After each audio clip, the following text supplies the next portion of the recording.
Below ground, 25 kilometers from the border with Russia, Ukrainian children in Kharkiv are starting a new school year in a classroom.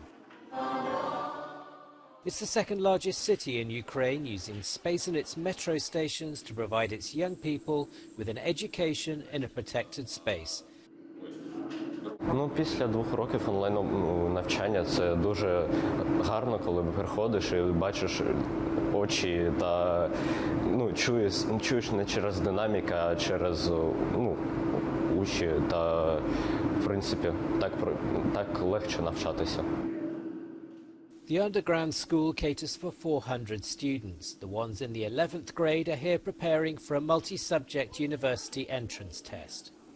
Батьки задоволені, що діти мають змогу офлайн вивчати основні предмети, готуватися до мультипредметного тесту. Для батьків це важливо і для дітей, бо комунікація в наші часи, от в такій ситуації, вона дуже важлива для дітей, соціалізація необхідна, бо за час ковідний і за час війни діти дуже відвикли працювати отак у групі, в команді. Many schools in Ukraine have been bombed by Russia. In Kharkiv, there are just over 120 remaining in good condition.